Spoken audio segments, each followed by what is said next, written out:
Previously on the practice. Has anybody seen Tara? She's with a client. She'll be out all day. I need a typist today, Alan. I'm sure Jimmy can type. What'd you say? Tara works for the firm, Alan, not just you. Forgive me, but since I just brought in $750,000 on top of the $2 million before that, on top of the $3 million before that. The guy is monopolizing associates like he's a partner, which he isn't. I'm sick of this. And I'm also sick of you making excuses for the guy. You bugged a hotel room to get illicit private pictures. You then used those pictures to commit extortion. You have stepped way outside the law. I gave you my word that I'd sooner take myself down than this firm. I meant that. Well, you're taking yourself down, and you're taking us down with you. You're a very interesting woman, aren't you? If you'd like to go to a nice restaurant, share a lovely bottle of wine, but you don't want that. You want to do it on a conference table because it's debased. Get some help, and then ask me out to dinner sometime. I don't get it, Eleanor. I see nothing redeeming about that man. You have to know him, Jimmy. Listen to me, Alan. I'm tired of listening to you. You're not that interesting. I'll keep completely out of your way. You stay the hell out of mine. He's gone. Eugene. When this trial is over, that man is gone.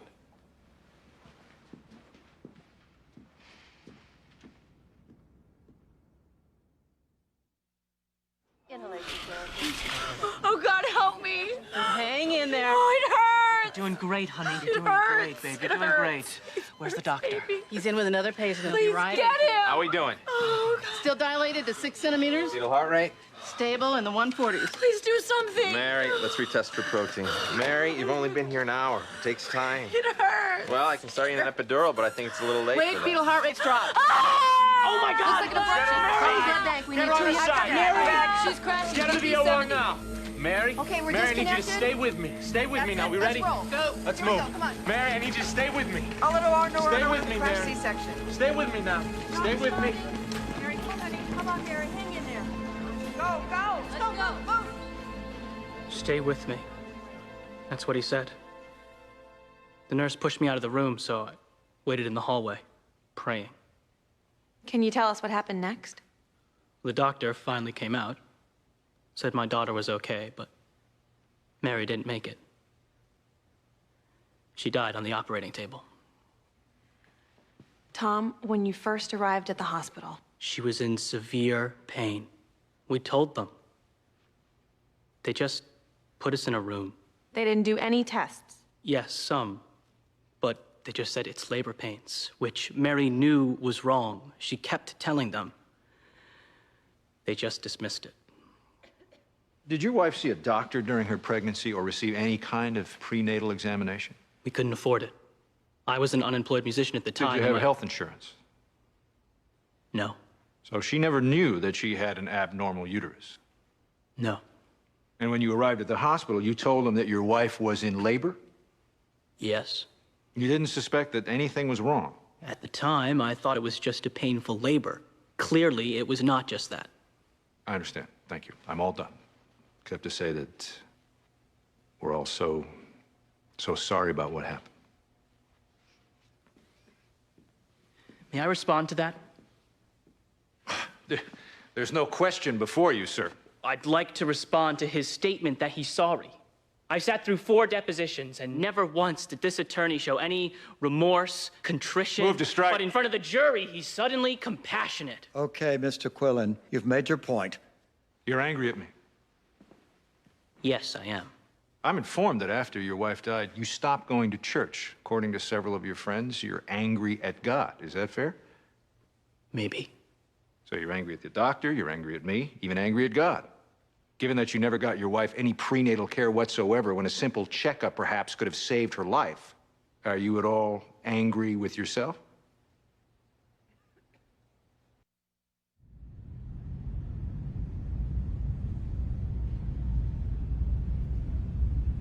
This feels uncomfortable.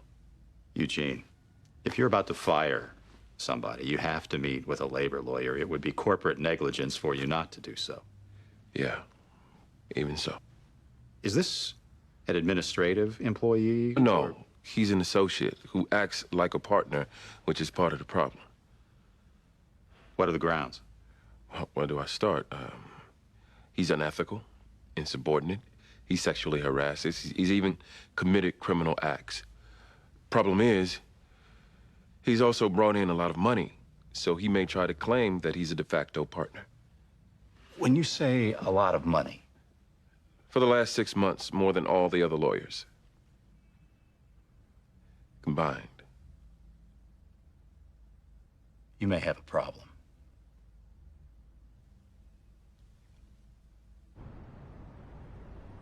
During the course of labor, her uterus ruptured, which ultimately was the cause of death. She bled to death. Yes. In your opinion, Doctor, could Dr. Platt have prevented Mary Quillen's death? Could have and should have. She was in severe pain, she wasn't dilating. A C-section was indicated, and he failed to perform one.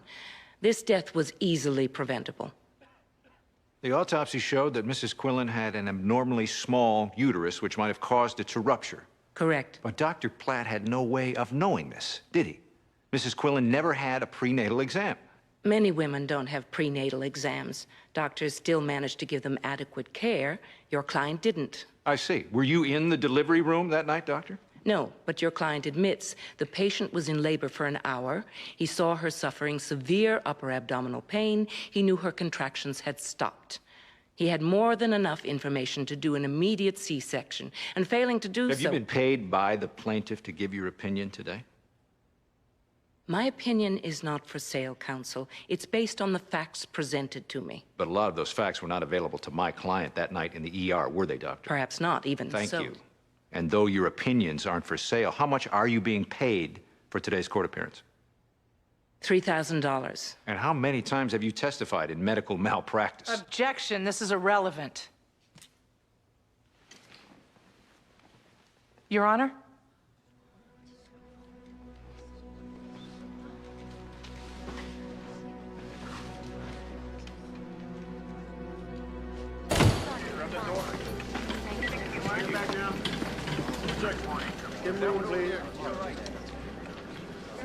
Now what? I don't know. If he's okay, it could just be a delay. If he's not, we could get a mistrial.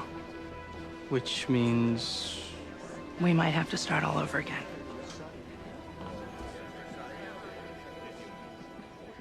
The earliest I could possibly get out is 7. It'll probably be close. Where are you going at 7? 1 second. Should I come? This is personal. Man trouble? Do you mind? Tara, if it is a man, I could be of tremendous help. In a prior life, I was Cyrano de Bergerac. Well, I'll keep that in mind. To whom am I talking? This is Tara's uncle from the more disturbing branch of the family. Stop it. Have you two been kissing? Alan! Go to the corner and sit. I'm just trying to help.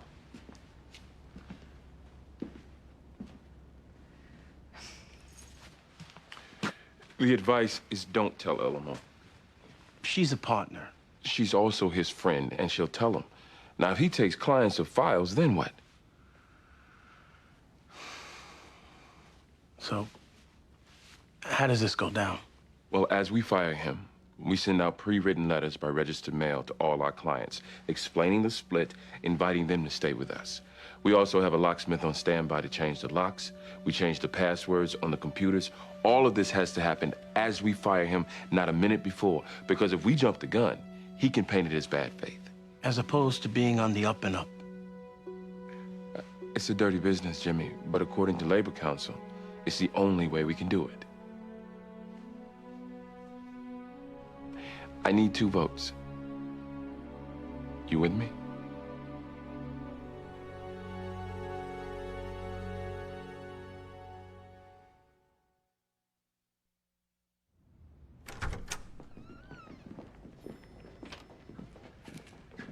Good news is, Judge Zeldin is okay.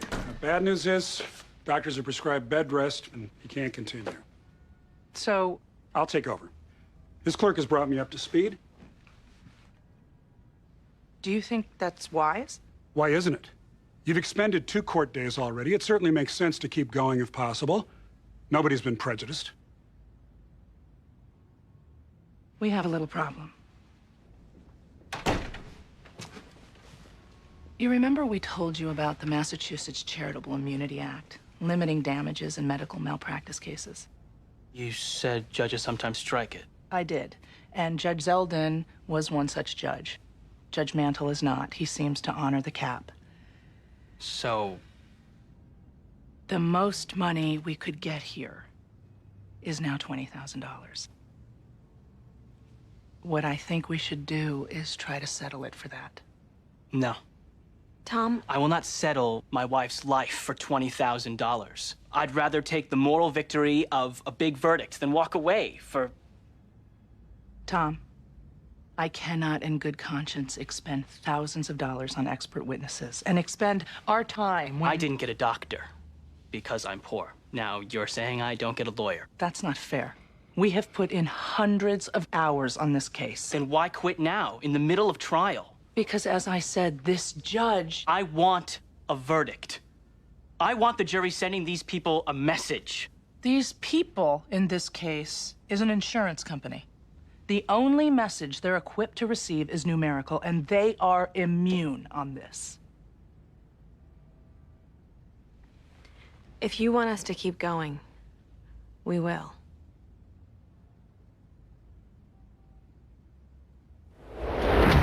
Why? Because he hired us, Eugene. To win a judgment that now you cannot get. This judge is fair, Look, and... she's a partner, billing out at $400 an hour. You bill out at $250. This case could take a week. Pay no attention to him, Jamie. Good for you. I feel the mean man glaring at me. This doesn't concern you. Oh, but it does, Eugene. I can tell her how to win. How?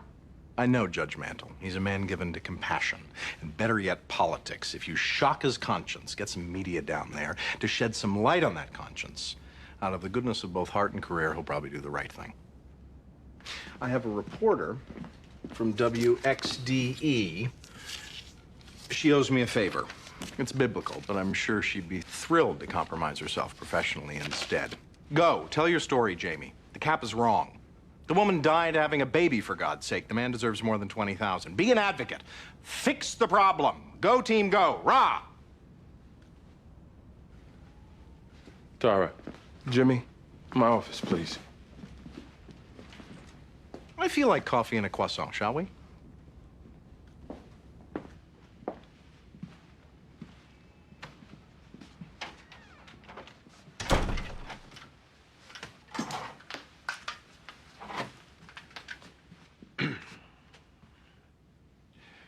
This is confidential information. It is a partner matter. You are not to share this information with anybody other than Jimmy and me. Clear? Okay. We need to have all the computer passwords changed by Thursday noon. The new password, which I will give you, you will not divulge to anyone. Okay. You will also get a letter prepared by Labor Council, which letter you are to type on our stationery and prepare to send by registered mail to all our clients. This, too, by Thursday noon.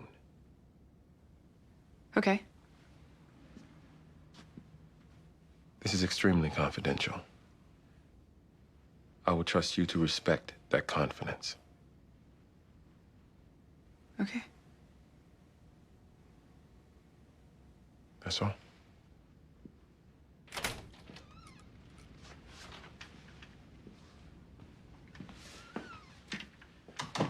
Gee, I hope she doesn't suspect anything.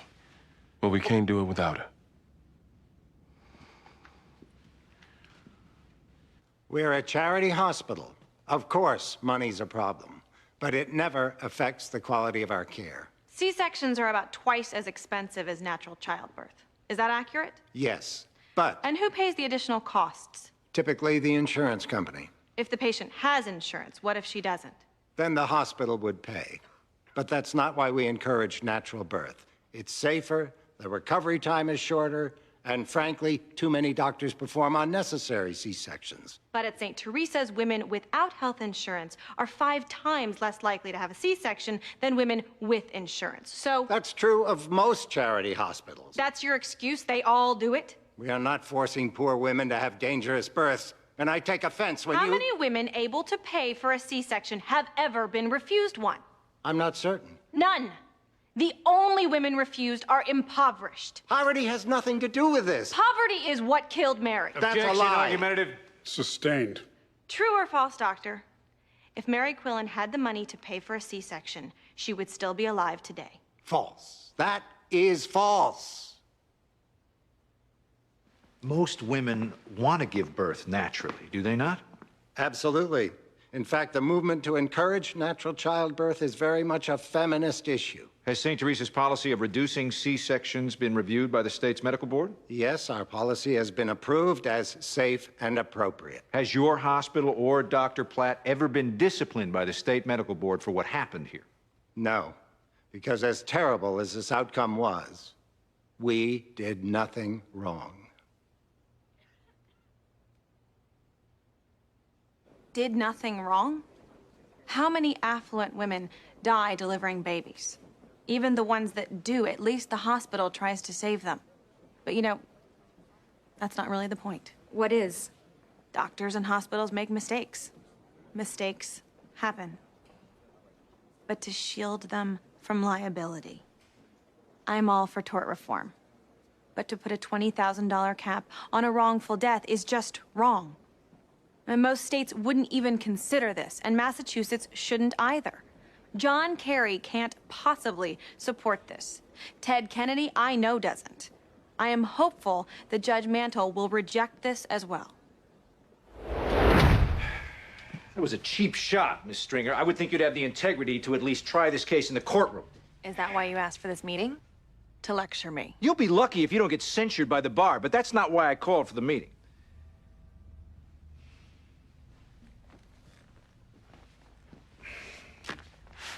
Against my advice, the client is prepared to offer you $100,000, sealed, no admission.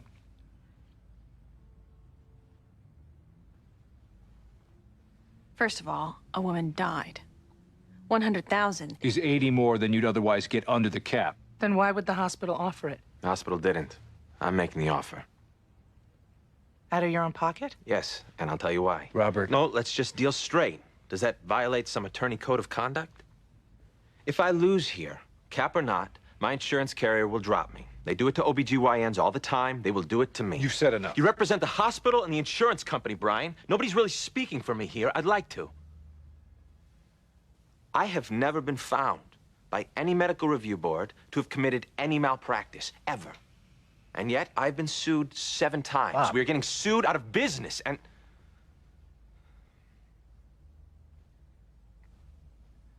Believe it or not, I am not in this profession for the money.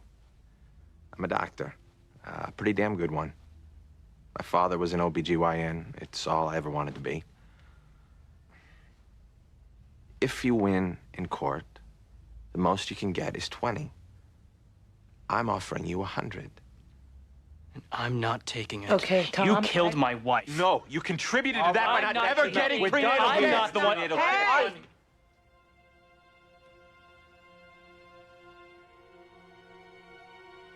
The offer is rejected. Let's go. I'm offering you every penny I have. And it's not enough.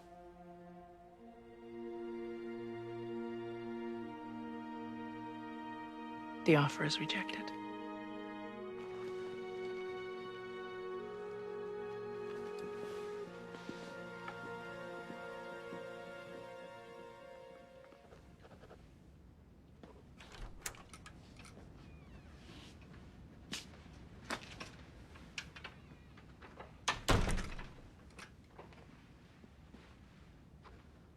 Working kind of late? Oh, no. I'm just pretending so as to impress and inspire my office mates.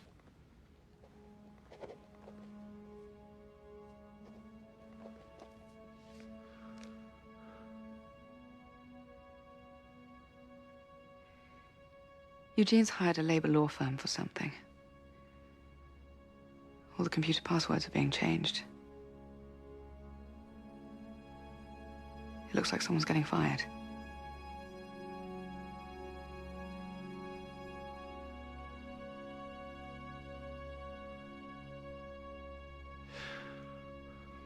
I'm sure it's nothing.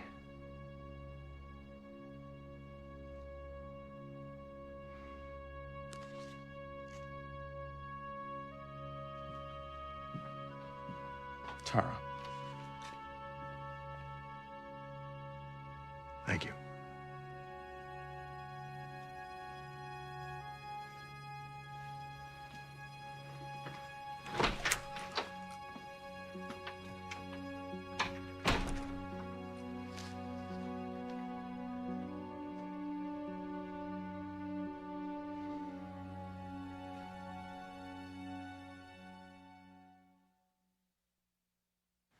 I'm all for tort reform. But to put a $20,000 cap on a wrongful It's getting death play. is just I guess that's good. Most states You ready for the doctor? I think so. I gotta go hard, right? I would. Clearly, he has a button. If you can get him to go Howard Dean up there, that could help. I just don't want to come off as a monster. Jamie, we need to accomplish 2 goals here. First, to get a favorable verdict, which will be tough, because between you and me, I'm not sure this doctor committed any negligence. And second, even should we win, the judge has to be outraged enough to strike the cap. Now, the book on this judge is that he does rule from emotion sometimes. So go for it. I've got the draft letter pretty much done. I emailed it to the labor lawyer. He sent it back with some minor changes, but I want you to review it too. When did we tell Eleanor? She's back from court at lunch. We'll tell her then, just before we tell him. Hello, Eugene. What? Listen, I've been having trouble getting into my computer. I was wondering if you could help. Almost seems as if the password's been changed. But I'd know if there were a new password, wouldn't I? I mean, you wouldn't change it behind my back, would you? That's something Jimmy might do, but not... Oh, hello, Jimmy. I didn't see you there at first. Not surprised, though. Following closely as usual. Waiting for orders, hoping for a few scraps. Anyway, Eugene, forgive me if I seem overly concerned, but well, it's just... people have screwed me over in the past. And I don't like getting screwed over. You've been a bad, bad cowboy. Get him in here. Eugene. Get him in here now. I've delivered thousands of babies over my career. I never lost a mother until this case. You were monitoring her. Did you miss anything? I don't think so. Had she seen a doctor during her pregnancy, I would have known about her uterine abnormality, and I probably would have gone with a C-section sooner. Probably would have? Natural childbirth is always preferred for the baby and the mother. Doing C-sections without cause is bad medicine. She wasn't in labor that long, and we had no warning she was in danger. Predicting uterine rupture in a healthy woman who never gave birth before is almost impossible. This was a tragedy, but it is not one we could have avoided.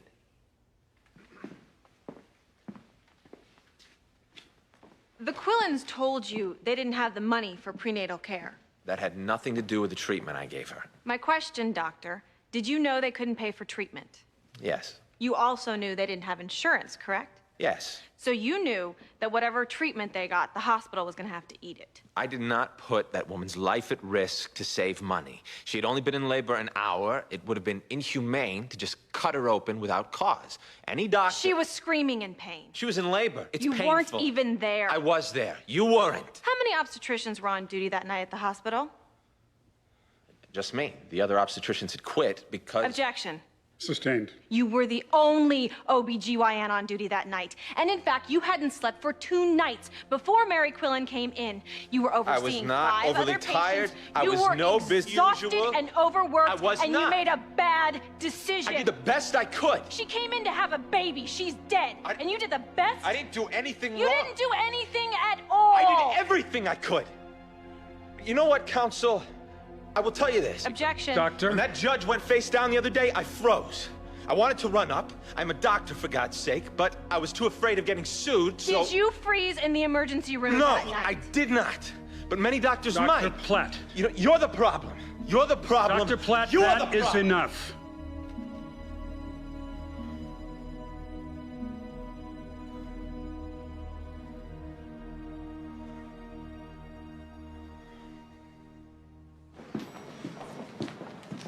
Did I go too hard?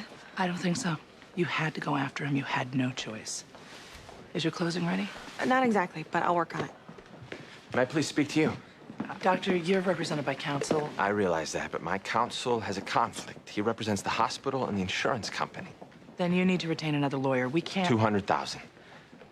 I would need time to refinance my house, but... I don't think our client is gonna move for 2. You people are lawyers. You know what it's like to be held hostage by insurance carriers. If I get any unfavorable verdict, they drop me. Without coverage, I can't practice. Dr. Platt, you're represented by counsel. We cannot be having this discussion. I'm sorry.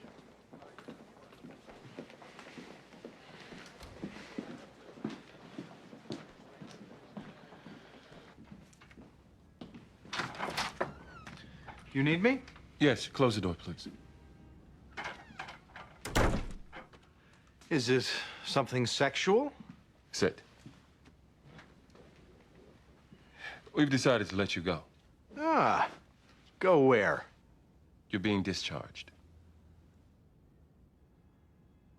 Why?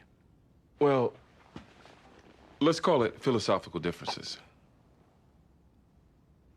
I'd like you to leave immediately. Is Eleanor in on this?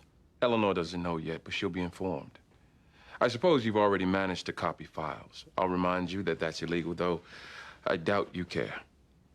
Eugene, I don't need to copy files. And most of the corporate clients here are mine anyway. You brought them in, but once you did so, they became clients of the firm. Here's a check representing 2 weeks severance pay.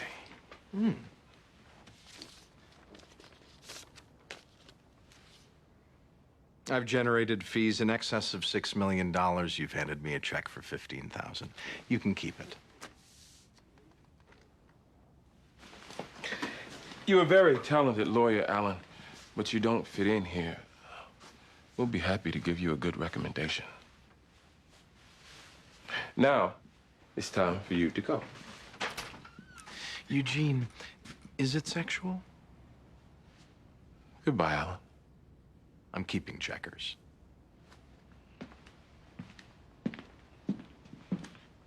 Tara?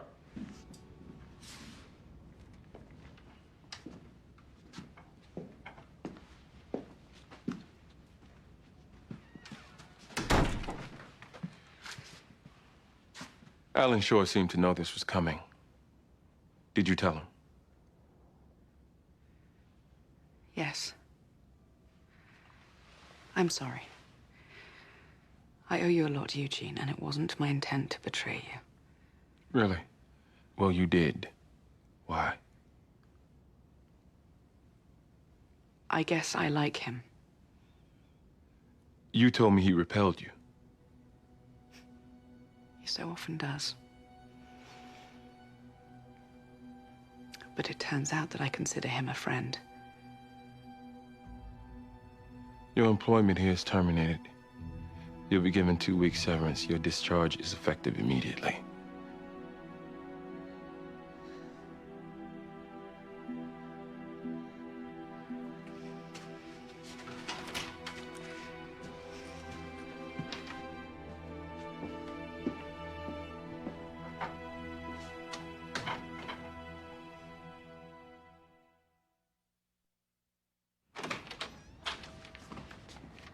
Lucy? Hey. Eleanor. How are you? Oh, I'm good. Good. You look amazing. Thank you. How have you been? How's life as a rape counselor? Well, it's not a lot of laughs, but... God, you look wonderful. What brings you by? You just saying hello? No, I'm just filling in a pinch. Filling in? Where's Tara? Eleanor, can we talk to you for a second? Sure.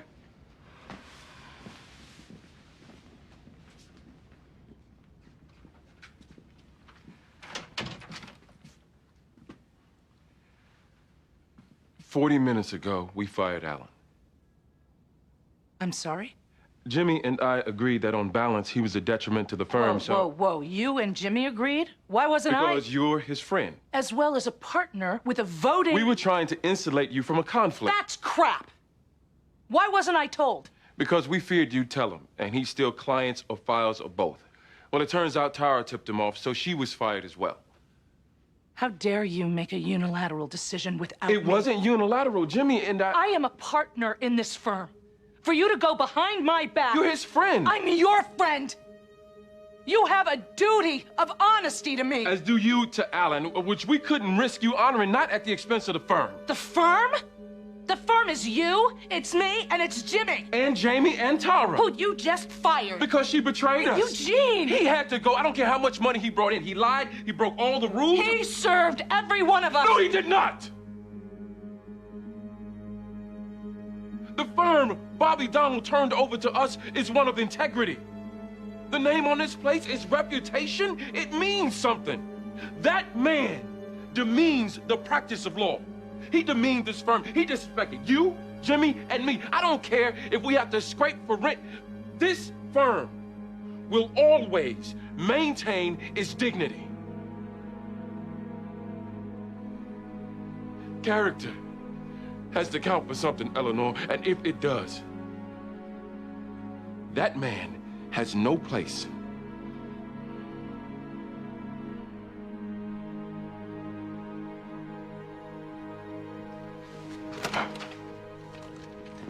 We need to get going. Jamie, can you close without me there? Sure. I'm just in no emotional state to, I understand. I'm fine. If the judge asks, I'll just tell him you're not feeling very well. Thank you.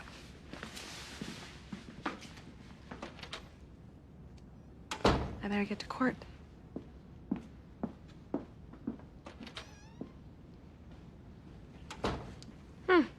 Seems funner than before. Lucy, did all the letters go out? I checked, they're out. Okay. Thank you for, No problem.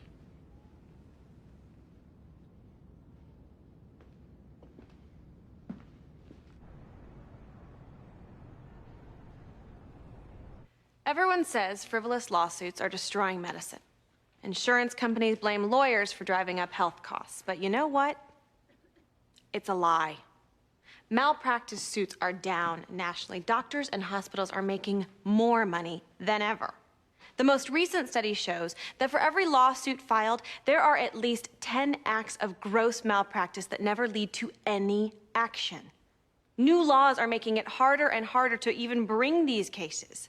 Yet almost 100,000 Americans died last year because doctors and hospitals made mistakes. 100,000. Mary Quillen died because she couldn't afford a C-section. That's worse than negligence, it's discrimination. And it happens every day. It's somehow become bad business to treat the poor. And healthcare has become a national disgrace. A message needs to be sent. I don't have the power, but you do.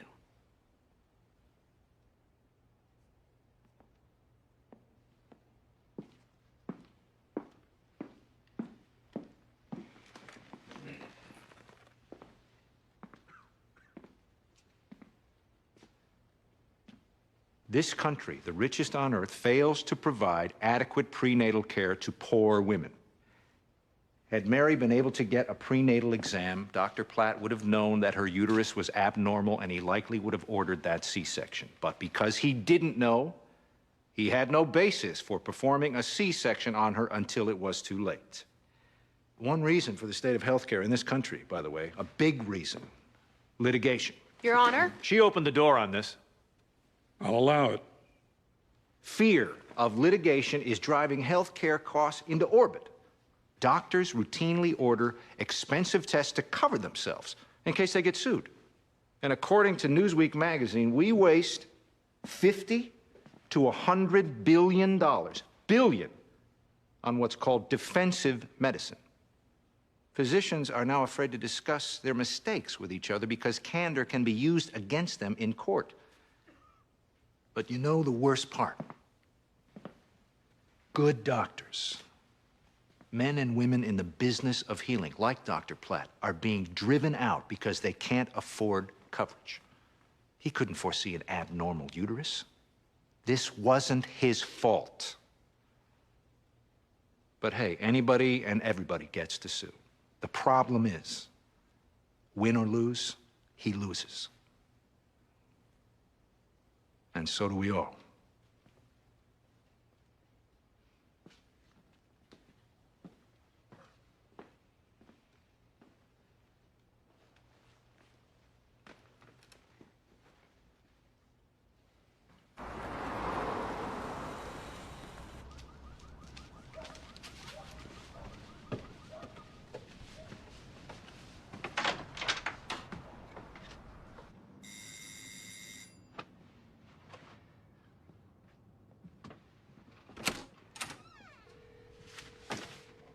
Hey, is he here?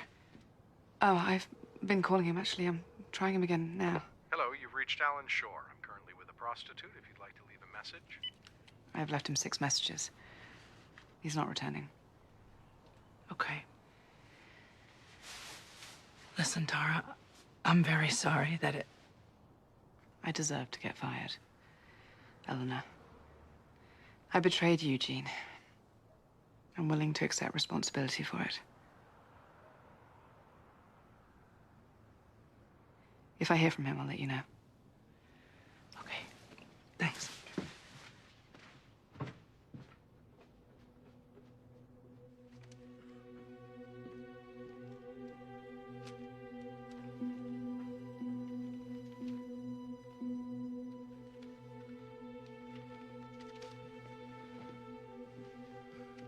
Has the jury reached a verdict? Yes, we have, Your Honor. Question 1. Was the hospital or Dr. Platt negligent in the death of Mary Quillen? Now say you. We, the jury, find Dr. Platt and the hospital guilty of negligence. Question 2 refers to damages. Have you reached a decision on that question? Yes, Your Honor. We, the jury, find Dr. Platt and the hospital jointly and severally liable and order them to pay the Quillen family $3.6 million. Defense moves to reduce the judgment to the statutory cap of $20,000. Opposed. Your Honor has the discretion to lift the cap. There is no authority for that discretion in the legislative Your definition. Honor can rely on precedent where Those judgments... precedents are certainly not binding, The law Your Honor. is wrong. Which is exactly why most states did away with the charity caps 50 years ago. You're right, Miss Stringer. The law is archaic, perhaps even immoral. But as a judge, I'm bound to uphold it. The verdict of $3.6 million is vacated by statute. The verdict is capped at $20,000. Members of the jury, you're dismissed with thanks. This matter is adjourned.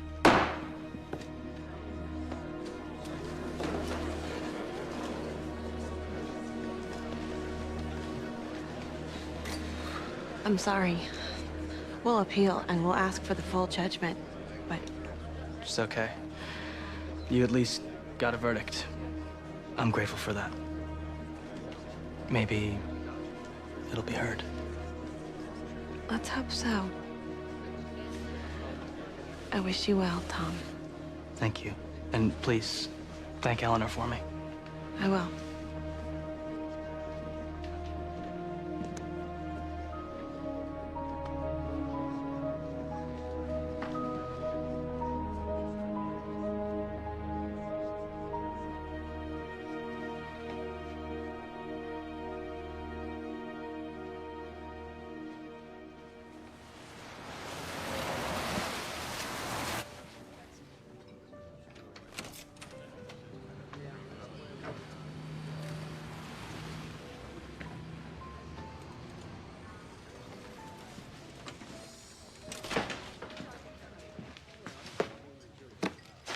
What's new?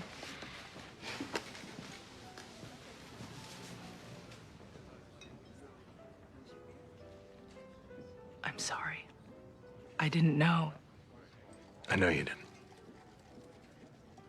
I'm gonna try to dissuade them. Eleanor, it's a place of work, nothing more. It's the little things in life I find annoying. If you could just get Tara's job back, she didn't deserve. Hey, my friend,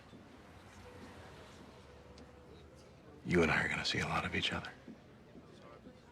Everything's fine, Eleanor, I promise. I'd even go so far as to say it's all for the best, so let's see you smile.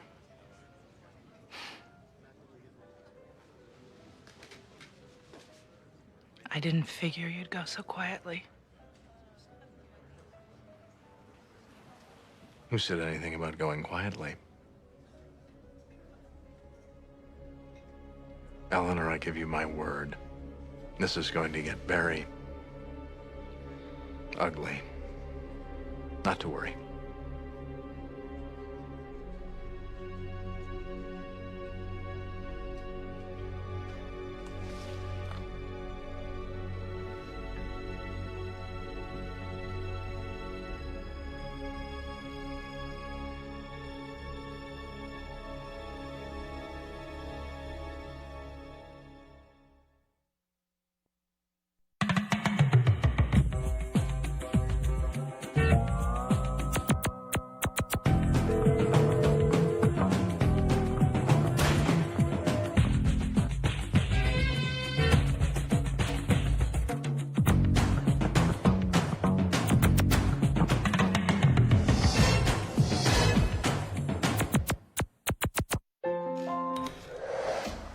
You stinker!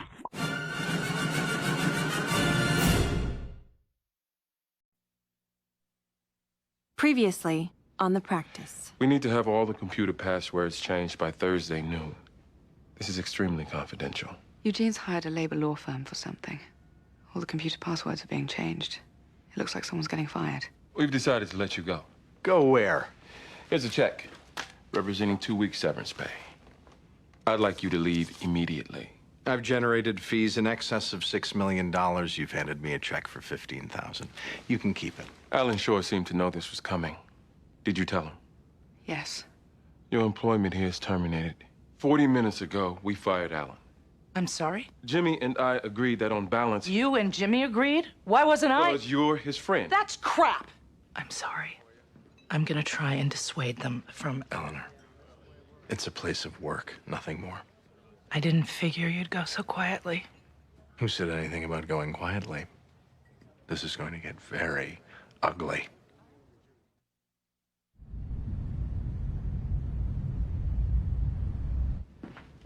Eugene, he's struck again. What now? Hi.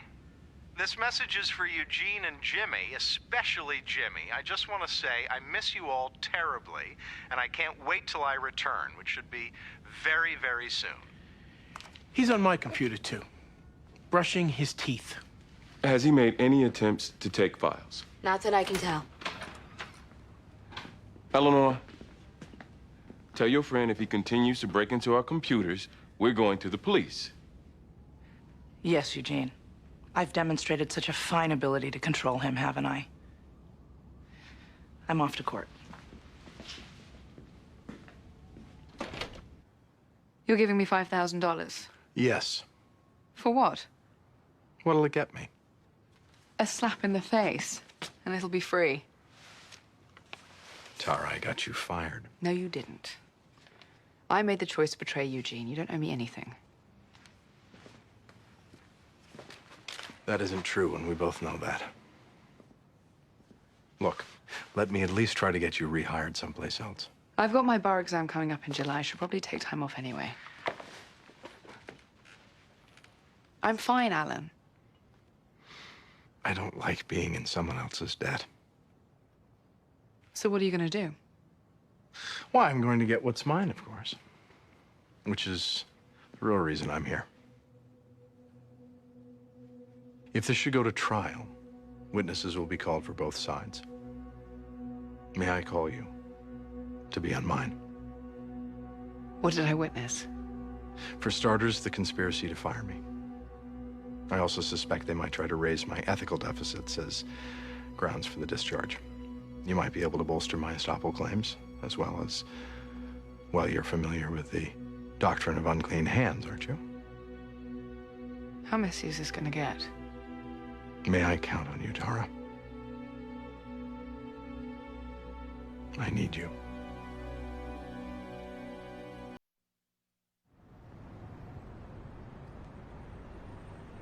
I can't believe they're actually prosecuting me for this. This just isn't right, Eleanor. Carrie, you did hit a police officer. In self-defense. Well, come on. It wasn't exactly... You said you would make this go away. Those were your exact words. I thought I could, but they're choosing to make an example. I will lose my job if I get a conviction. My boss wants to fire me already. And he says with an assault conviction, that's cause. And I may lose my kids, too. Oh, my ex is always revisiting custody, and he's licking himself over this. I cannot get a conviction, Eleanor. You promised me. Carrie, listen to me. We are about to go into that courtroom. It is important. Don't talk to me like I'm a child. I am talking to a criminal defendant. Your demeanor will factor into the disposition. You need to rein yourself in. Do you understand? You promised me.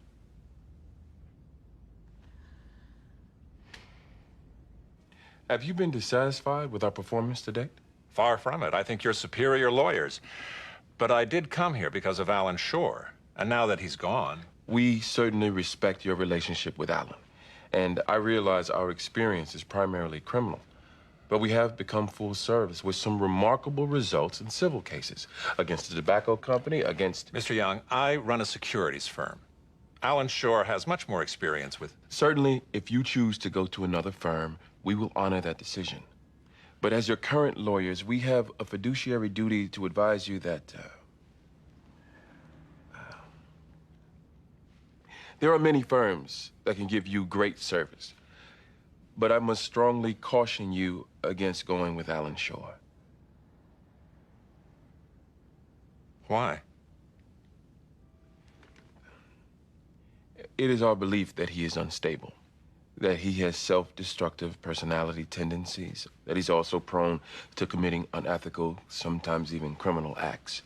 You're in the securities business.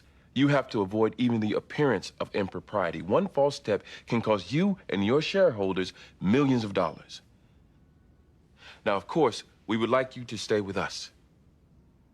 But wherever you take your business, I would urge you again not to take it to Alan Shore.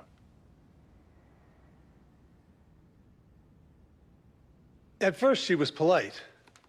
But as soon as we told her to relocate, she became abusive. And what did you do then? I informed her that if she wouldn't move peacefully and willingly, I'd have to physically escort her. And how did she respond? She said something about me having sex with my mother. And then what happened? I proceeded to physically escort her, and that's when she assaulted me. Officer, I have a videotape made by a bystander, which I would like to play. Objection. Overruled. Okay, we've highlighted you and Miss Moses to make it easier to see. This is, in fact, you? Yes, it is. She's arguing with me at this point. Right here, I put my hand on her elbow to escort her.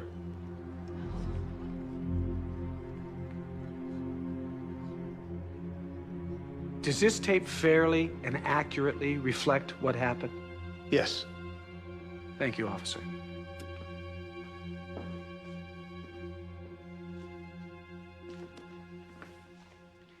Could you tell us why the crowd was gathered on Boylston Street? There was a presidential motorcade. President Bush was in town. Yes. And why did you object to my client being in this crowd? She was carrying a placard that was critical of the president. So you made the decision to relocate her? Yes, ma'am. Acting in concert with the Secret Service. The Secret Service asked you to remove my client? Not her specifically. When the president travels, the Secret Service scouts a location in advance and directs local law enforcement to set up free speech zones, or protest zones, where those who choose to protest can assemble. So you told my client she had to go 3 miles away down by the harbor? That's where the designated protest zone was, down in... So to carry a placard to protest against the president, one would have to go to a place where the president couldn't possibly see it. It's an anti-terrorist policy. Terrorist? Yes. Terrorists pose a security risk, and obviously tend to be anti-U.S., so we relocate protesters to where they won't pose a risk to the president. Just so I'm clear, people with pro-Bush signs were allowed to line the streets for their motorcade. People with anti-Bush signs were either taken away or arrested. Basically. And when you tried to explain this to my client, she became enraged. Very enraged. And as a result of her rage and you trying to physically escort her, she threw a punch. Basically. It's stunning. So would I. Then you can't be sending emails of yourself if you antagonize Eugene and Jimmy. Look, you can't get fired by 2 firms in 1 year. As brilliant as you are, your career will never recover. You need to work this out. I land on my feet, Eleanor. I could show you the bunions to prove it.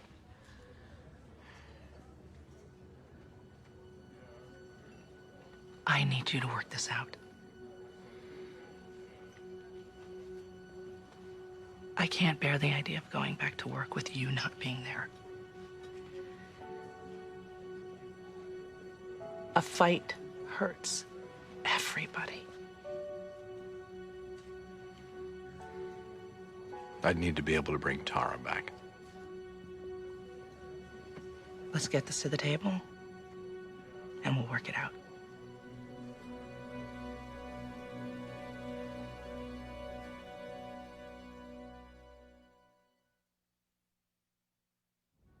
All I'm asking, Eugene, is that you keep an open mind. Has it ever been open? I don't think it's my objectivity that's in question here, Eleanor. Okay. I'm biased. I plead guilty. But I am speaking objectively when I say a war is bad for business. Our business. Look at any law firm divorce. Show me one where anybody has come out ahead. We'll talk to the man's lawyer. Thank you. I like President Bush. I voted for him before. I'll probably vote for him again. And I'm pro-war. I'm not one of those liberals. I cheered when they caught Saddam. So did my kids. We wanted to cut off his head and play soccer with it. Carrie, what were you protesting that day? The environment. You're against the environment? No, I'm for it. I'm very concerned about the air my kids breathe and what I was protesting. See, the EPA puts out some report to give the public warnings and stuff on the environment. And the administration censored it so the public wouldn't know what they were trying to warn us about. What's up with that? So you had a placard? Saying, don't censor the EPA. And this policeman tells me that I've got to go somewhere 5 miles away from the motorcade. So when he told you this? I hit him. Not right away. We first had words. He said that my carrying a placard on the EPA somehow made me a security risk. I said, what about my right to assemble? He said, I got a right to assemble, but it's in another section of town. And then he got belligerent and dismissive. And that's when I made reference to him in an unfavorable light. And at that point, he grabbed me to pull me off, and on instinct, I lost it. Free speech zone. I thought this whole country was a free speech zone. What do you mean I didn't do well? You did great, but you came off a little gruff. Gruff? You could have left out the playing soccer with Saddam's head. That doesn't make me gruff. Carrie, I'm just afraid the jury is going to read you as antagonistic. I could probably plead this out on a misdemeanor battery. But what about my right to protest? Well, that right doesn't include punching a police officer, and you don't want to go down on a felony. You know what, Eleanor? I got rich relatives in Europe. They visit sometimes when they come to Boston to see musicians and stuff, and they're snooty. I'm not sure that's relevant. No, I'm getting to it. They're snooty about their money, about their country, about their intellectual whatever. And they look down on me. And you know what I tell them? What I say I got that they don't got? America. A true democracy, real freedom. And I don't mean to sound like Patrick Henry and all those dead presidents. Patrick Henry was never a president. But to be able to vote, to protest, to do all the things we went to Iraq to give the Iraqi people the chance to do. It means something. I went to that motorcade to voice my opinion, nothing more. That cop told me that I couldn't do that. Now, maybe I shouldn't have hit him, but I will not plead out on this. I have not yet begun to fight. John Paul Jones or somebody said that. Was he a president? No. I can't walk away from this, Eleanor. This isn't right. And I need you to fight for me.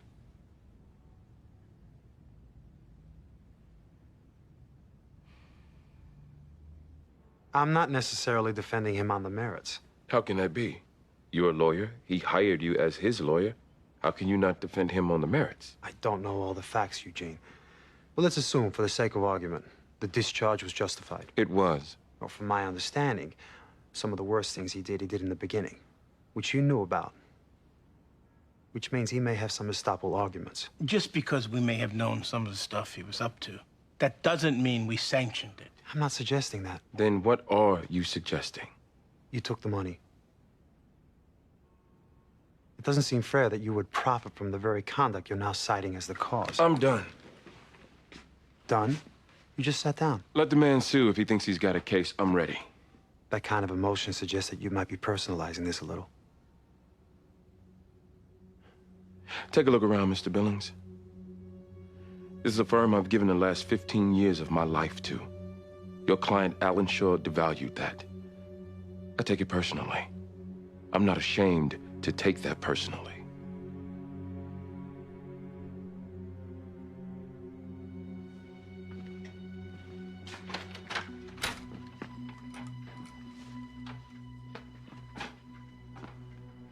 All you need to know, Eugene, I won't lose.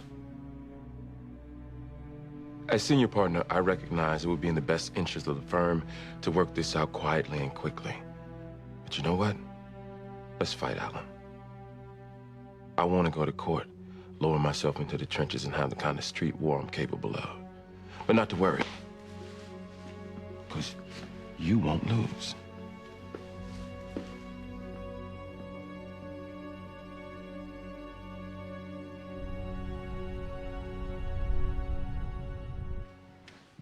My advice is to walk away. Hey, you and I could start a firm. Assuming I pass the bar, that is. Think how exciting that would be. What is with my head? I'm feeling drunk. Is it possible to get drunk off one shot of liqueur? Probably not, but I've been pouring vodka in your drink, so. Alan. I was hoping it would lead to intercourse. In times of stress, I find solace in warm, dark places. Slipping me liquor to get me into bed. That's date rape. Oh, don't be so trendy. No, really, it's not funny. Is that the reason why you showed up here? I wouldn't have actually slept with you, Tara.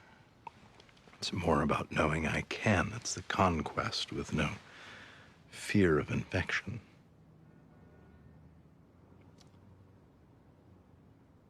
Alan, are you interested in a relationship with me? You needn't worry about it happening. I'd never actually let it. So I'm offering you a rare bite at honesty. Are you interested in me? I find you very interesting. You and I would last a week, Tara. It'd be an absolutely glorious week, but no. I'm only here now because Eleanor's in trial and I hate getting drunk alone.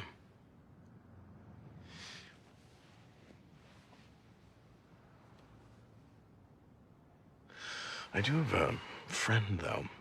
A friend? She saw me with you one night and she couldn't stop going on and on about what it must be like to kiss you. Your friend's a she, even. She had some ridiculous idea that, I don't know, those lips were different from...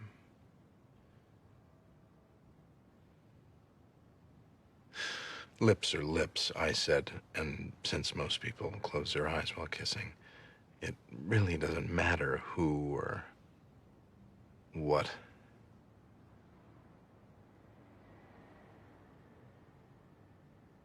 More vodka?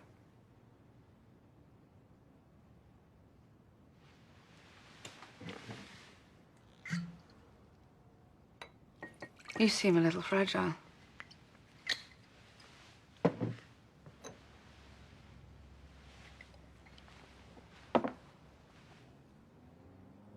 Paul did it, you know.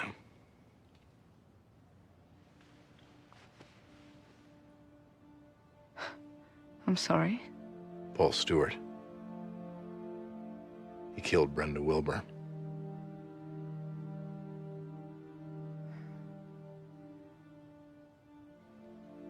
everything turns out badly in the end. That's the only life lesson one needs.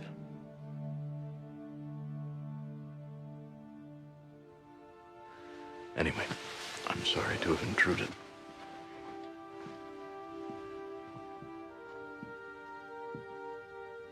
I don't think you should drive. I took a car.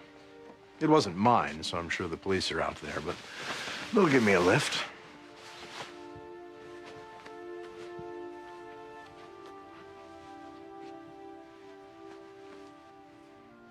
You do know that you and I wouldn't work. I do. You're not nearly tawdry enough for me. Good night.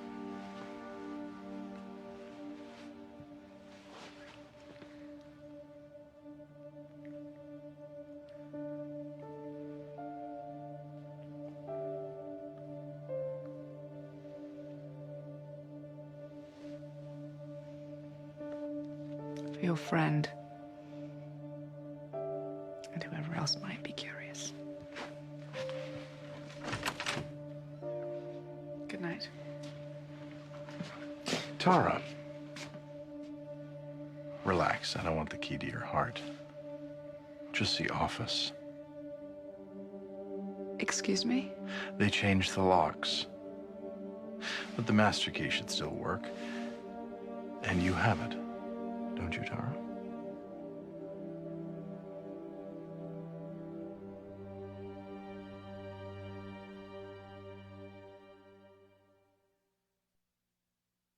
On March 7th, there was a presidential motorcade in Boston. Hundreds of thousands of people came out. Some carrying signs in support of the commander-in-chief, some waving placards in protest. The ones protesting were removed under the threat of arrest. The ones in support were allowed to stay. What's happening to us? I realize we live in a different world since 9/11. Certain liberties we just have to forfeit. Search our luggage at airports, conduct racial profiling, put up cameras to watch us on street corners. None of us like any of it, but we have to understand. But silence our voices? Make it a crime to engage in political dissent? Segregate people based on the content of their ideas? And it's not just going on in the government. Let's look at television. The Super Bowl, for example. They bombarded us with ads on beer, erectile dysfunction. It's okay to see dogs biting crotches and farting donkeys, let alone the halftime show. But a spot containing political content, that has to be shut down. What is happening to this country? Historically, we have always been a nation that has championed the idea. Today, if the government doesn't like your idea, you can be cordoned off to a designated zone where it is guaranteed to get no exposure. It goes against America, against the Constitution, against the principles we fought for in every war throughout our nation's history. Of course, Carrie Moses felt rage. Where's yours? Where's yours? And yours?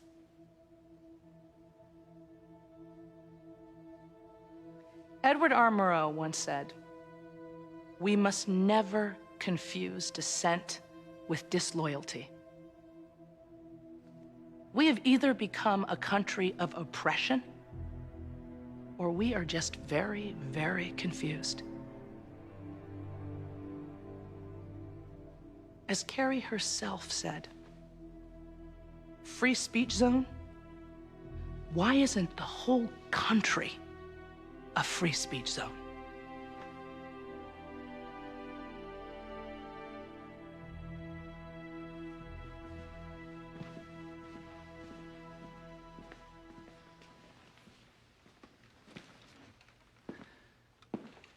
Miss Moses punched a police officer. The crime she committed was assault, for which she has no defense, by the way. Which, of course, is the reason Miss Frutt just filibustered all of us on the principles of individual freedoms. But since Miss Frutt has raised the constitutionality of the free speech zones. We live in a country where presidents get attacked. In my lifetime, I saw President Kennedy get shot, his brother Robert assassinated running for president. President Ford was nearly shot. President Reagan was shot. And that was before 9/11. The whole terrorist world would love to see President Bush dead. Vice President Cheney has to live in secret hiding. So real is the threat. Are we really being that unreasonable to impose strict security measures, perhaps even overreaching ones? Now, just like Miss Frutt, I would love to go back to the world that we used to live in, where we didn't have yellow, orange, and red alerts. We didn't have to x-ray people's shoes at airports, where we didn't have to guard bridges. The New York police force currently is going through training in preparation for a nuclear attack. Of course, it's nice to lament the loss of our old world. But we have to live in this one.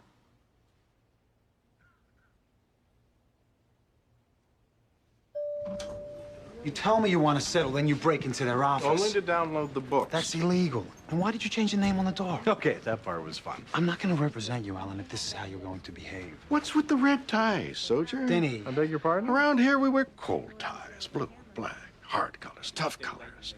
Red is soft. Soft does not work around here, sailor. This is Alan Shore. Denny, he's not an attorney here. He's a client. Oh. Red's a soft color, Pilgrim. That's Denny Crane. The Denny Crane. Don't be fooled.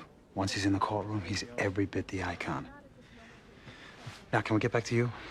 They've moved for a TRO before Judge Gleason tomorrow. What's this I hear on Ryan? He's holding at 120. His attorney's doing any second. Send him into my office, will you? Good man, Gleason. Shot ducks with him on Saturdays. Good man. As you can see, I'm in the middle of something, so maybe we should just reschedule. Mr. Crane, Denny. Hello, Alan Shore. Warm tie. Oh, sure. I know you well. Just spoke to you. Excellent. I wasn't sure I'd made an impression. Did I hear you say you duck hunt with Judge Gleason? Yeah. Good man. Great shot. You shoot? Do I shoot? Let me tell you. Do I shoot? Can I talk to you for a minute? Why does the door... Don't ask. What happened? He got the master key. We think from Tara. He downloaded the financial records and accounts receivables. He also... Also what? All of our clients got this email. Alert, wardrobe malfunction. Alert.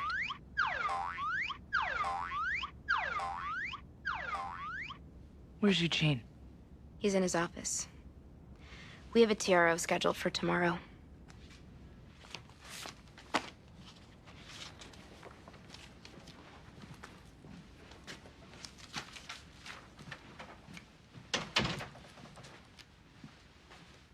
He took records? Yep, and he mangled our system, so we're having trouble pulling stuff up. I'm sorry for...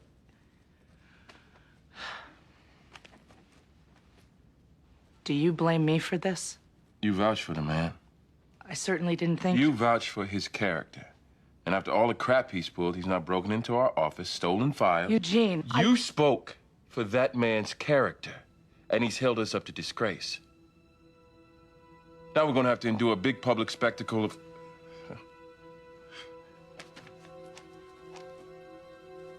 I certainly didn't see this coming. That's the difference between us. I did. And I still...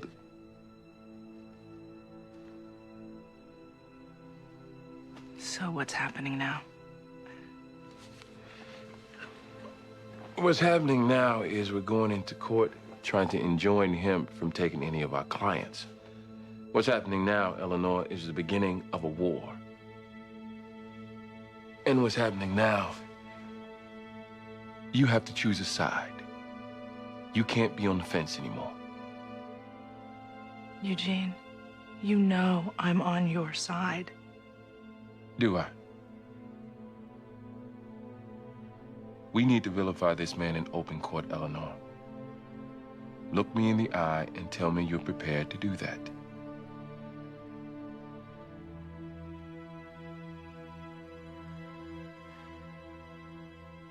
Partnership by estoppel. We get the court to declare me as a partner. There's precedent under Massachusetts law. You Jewish?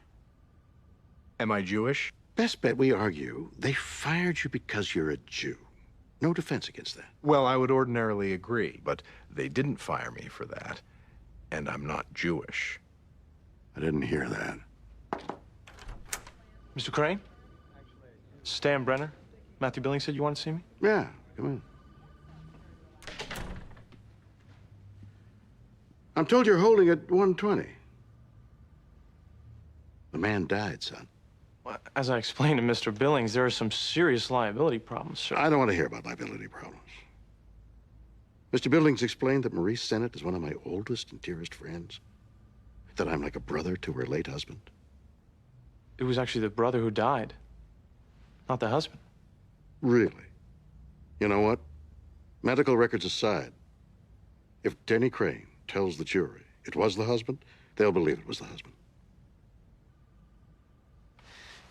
I play poker with Charlie Levine. Charlie still head up litigation at your firm? Yes, he does. Hell of a guy, Charlie. Listen.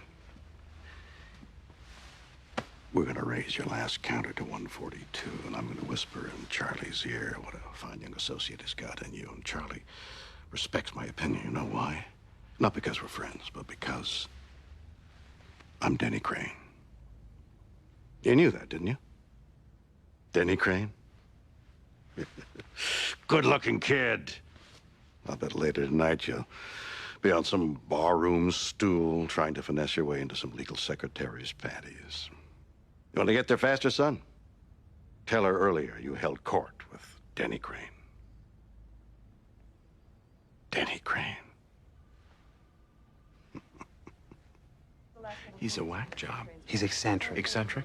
He's asking me to plead Jewish. You hired him. Why didn't you stop me? You went running off before I even... You need to argue this motion. Alan, I promise you, once he stands up in court... What? Once he stands up in court, what? He's Denny Crane. Oh, my God. No, really. He's Denny Crane.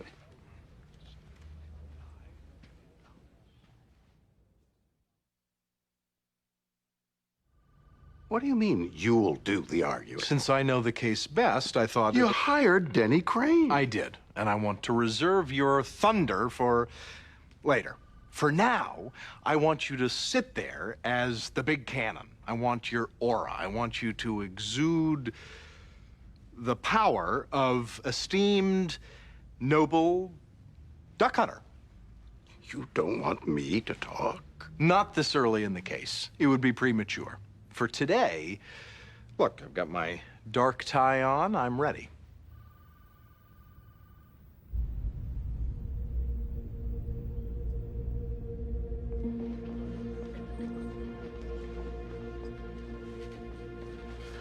I'm feeling nervous. How much longer?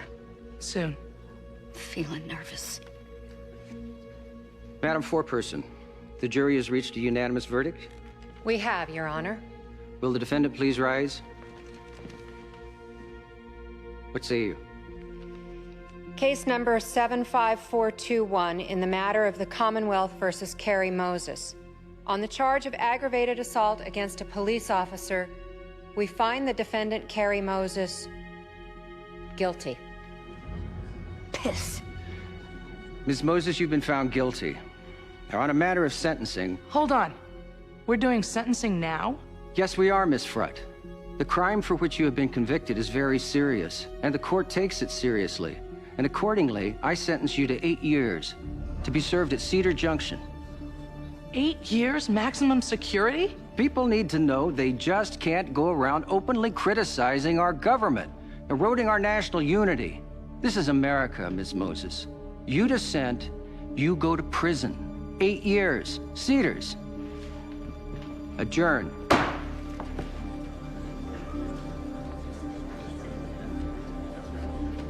Eleanor, I'll lose my kids. I mean, how could he do that? How can I get... Take it easy, Carrie. That ruling was tailor-made for a reversal. It's almost as if he wanted to.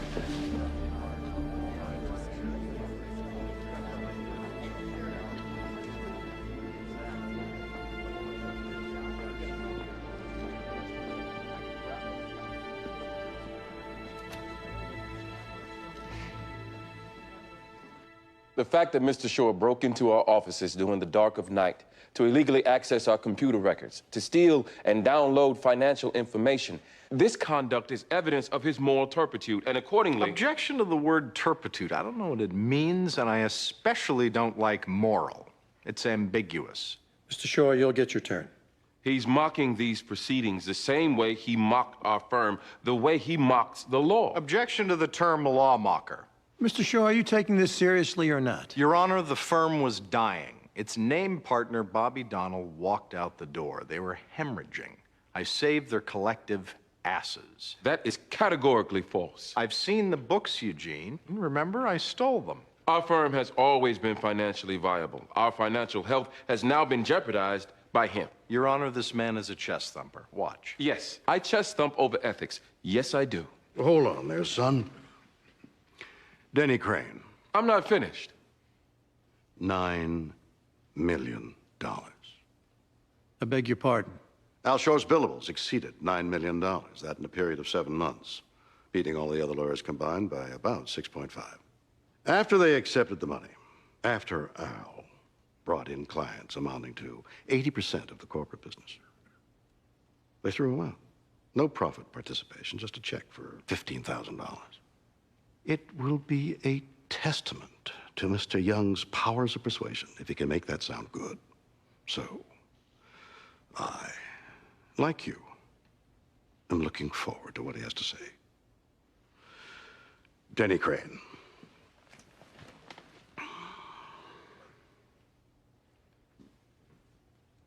It's not that I didn't appreciate your riveting performance, but I've mainly retained you to sit at the table as honorary friend of judge. Let me tell you something, Tiger. Tiger.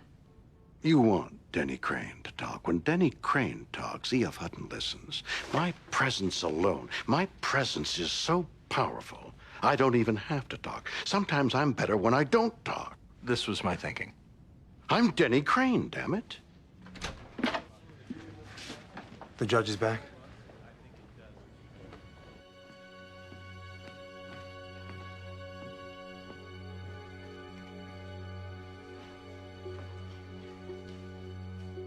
Well, Mr. Shore, you're going into the files, changing the name on the door, futzing up the computer so they can't access records. That was a real low, dirty, sneaky, sleazy thing to do. But it begs the question, whose firm is it really? A law firm isn't just a name, it's a business. Most of the business seems to be Alan Shore's. Without a contract, we need to hear evidence. I haven't got enough before me to find likelihood of success on the merits for either side. So no injunctive relief will be ordered today. I'm scheduling an evidentiary hearing for next week. We'll reconvene on Monday, 10 o'clock. We'll take off our gloves and have at it. After that, I suspect some of you will be in business and others won't. Until then.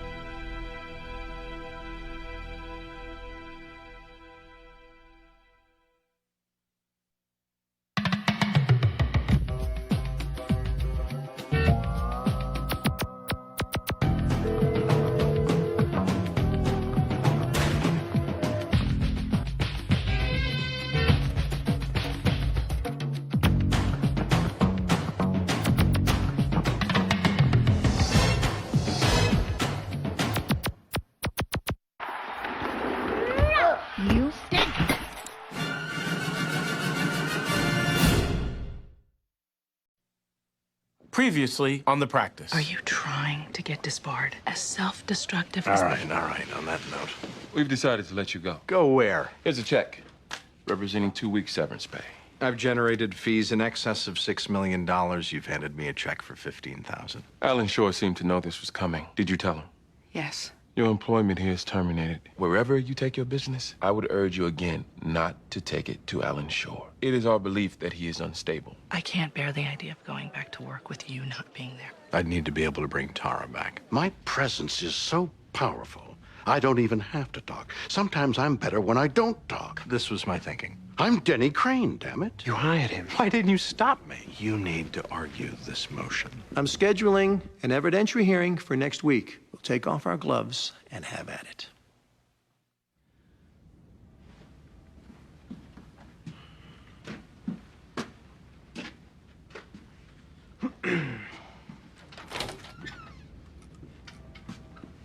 What's up? This is Noah Burke. He'll be representing us in our labor dispute. Wow. So we are going outside. Yes. Just a thought, but shouldn't I have been included in that decision? Well, that's the very issue we need to talk about. Look, Miss Fred, I can walk you through the legals, but cutting to the chase, this thing is close. I mean, Mr. Shore's estoppel claims are colorable. I mean, we have an associate here whose financial contributions grossly exceed those of the partners. He's hired an extremely deep and talented firm. I mean, we're in for a fight here, a difficult fight. So all this really is to preface one question, which is, where do you stand? Can I get you a cup of coffee?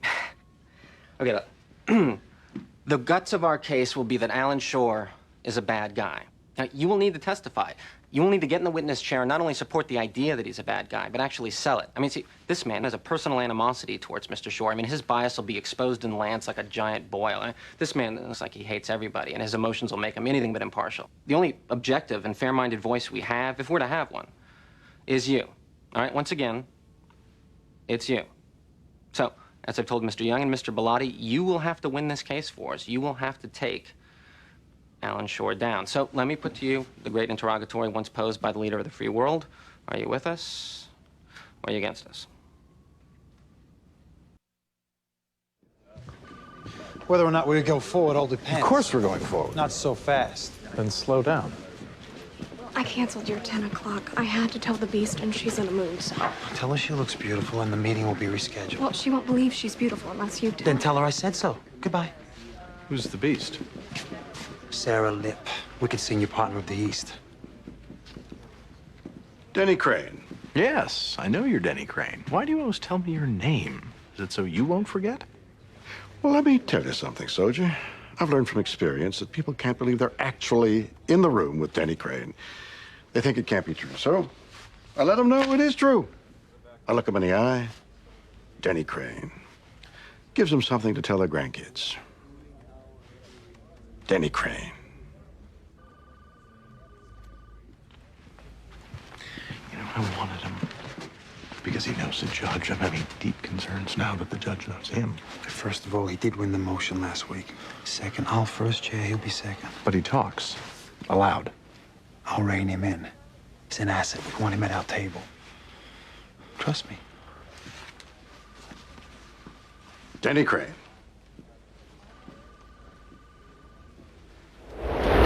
Tara, hey. What's new? Don't even ask. You doing okay? Yeah. Tara, thanks for coming in. Let's go to my office.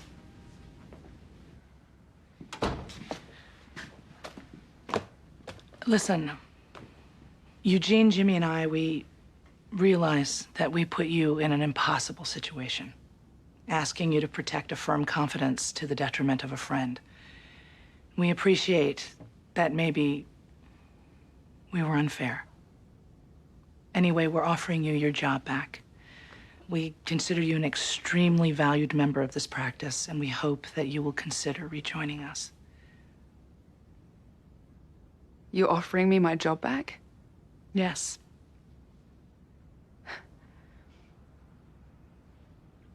And you're actually sorry for putting me in a difficult situation? Yes. Is Eugene sorry? Yes. Well, could Eugene apologize in person? That would help me decide. He's obviously under a lot of stress, Tara. Let's not make... Eleanor, I have a great respect for you. And my hope is at the conclusion of all this ugliness, there will be no erosion of that respect. But this isn't about you being sorry. This isn't about you valuing me as a member of your firm. This is about you getting me on your side. Securing my testimony to favor you. Look, Tara. You know I care about him. And believe it or not, I also care about you. You are a young law student with your entire future ahead of you. You need to consider carefully which side you'd rather be associated with here. I have considered that very carefully. I'll be testifying in support of Alan.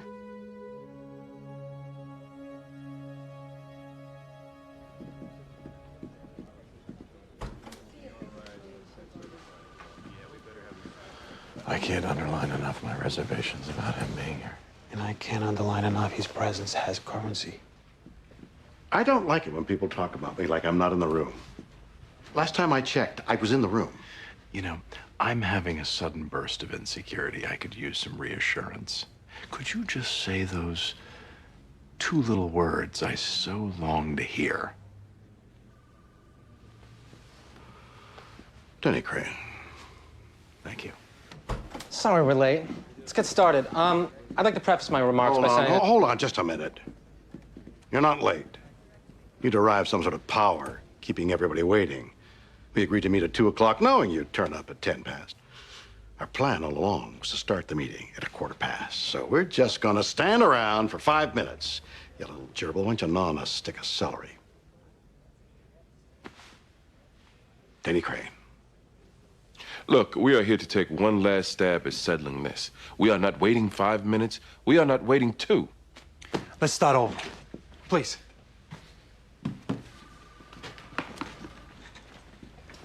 I think we can all assume, should this go to trial, you'll be vicious, we'll be vicious. It'll get publicly nasty and everybody will bleed. The reason for this meeting is to avoid all the bloodshed. Obviously, we have a number. You have a number, I suspect. Shall I give you ours? Please. 750,000. And before you reject it, that's 3 times the salary of the next ranking associate, and it's probably 750,000 more than you get if we proceed to court, given Mr. Shore's conduct. And what if I were you, I'd be most concerned with? You're not me, Mr. Burke. Let's not ever make that mistake. If certain things in this trial become public, Mr. Shore may be unemployable in perpetuity and perhaps even disbarred. Denny Crane. Let me respond by just... May I, Matthew? Let's not compare my salary with that of the highest ranking associate. The whole point here is I don't compare with the rank associates at Young, Frutt, and Berluti. I, in fact, out-earn and out-produce the rank partners. You're being contentious. Denny Crane. Okay. Why don't you just tell us your number? $1.9 million. What? Should Mr. Shaw be declared a de facto partner, his share this year alone will be over $1 million.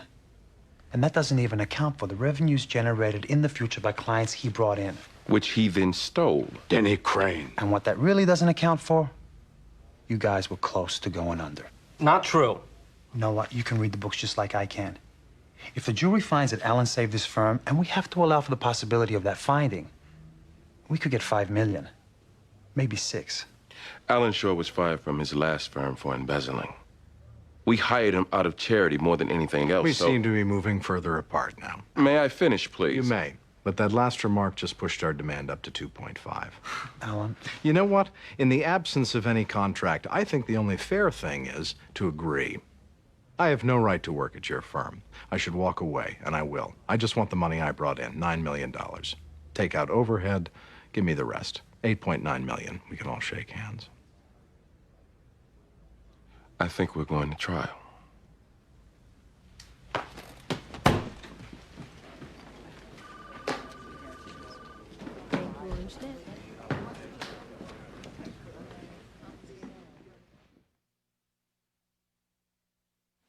Let's be fair, Mr. Shore. You were fired from your previous firm for embezzling. And I deserved it. I did not deserve to be fired from this firm. Because? Because I saved them from going bankrupt. Because I won my cases, and because I looked good doing it. Did you ever break any laws? Break any laws? Yes. Did you extort lawyers? Did you illegally download records? Were you privy to deals buying off witnesses? Did you suborn perjury? Ah, that. Perhaps. Perhaps? Look, they knew my character when they hired me. I never did anything. Hello, Judge. I never did anything ever that wasn't in my character. Well, Alan, come on. You could have risked disbarment with all this. That would run to the reputation of the firm. I was called before the bar already. Eugene Young stood up unsolicited, called me a just and honorable man. But when it was time to split up all the millions of dollars I generated, I was suddenly unworthy. Thank you, sir.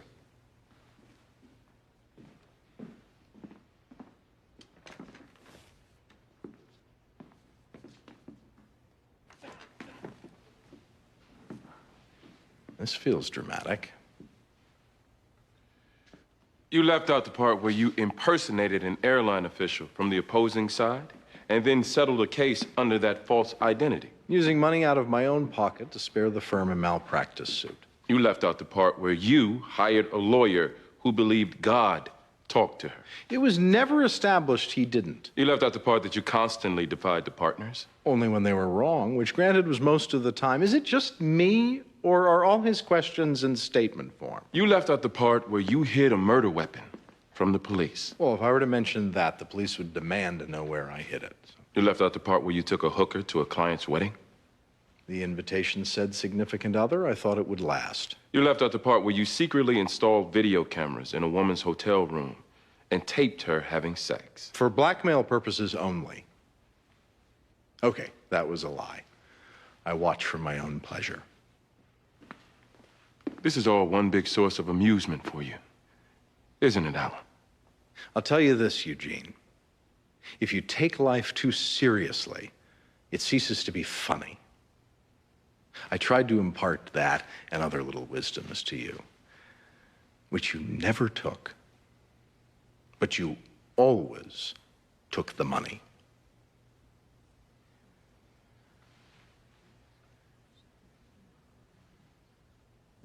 Alan, I don't know what you're doing.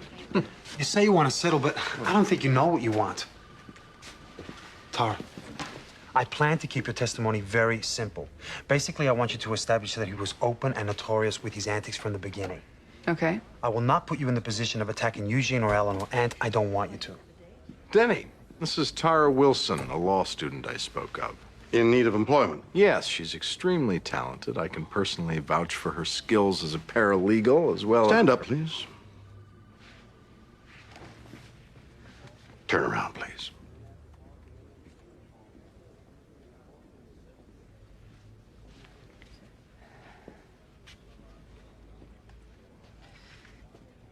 Lips real?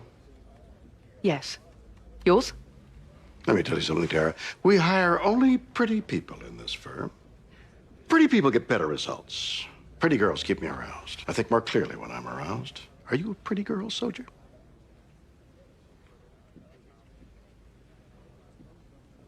I am, sir. Good girl.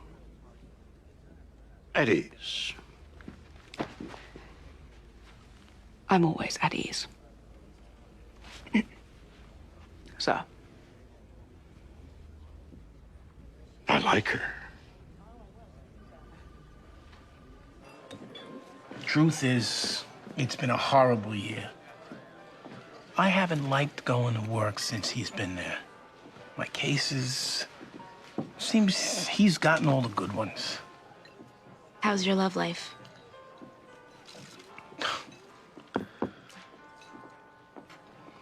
Sounds like I hate my life, doesn't it? Very much so. Why don't you change it? How? Well, what do you want to do? Jimmy, you mean you haven't even asked yourself the question?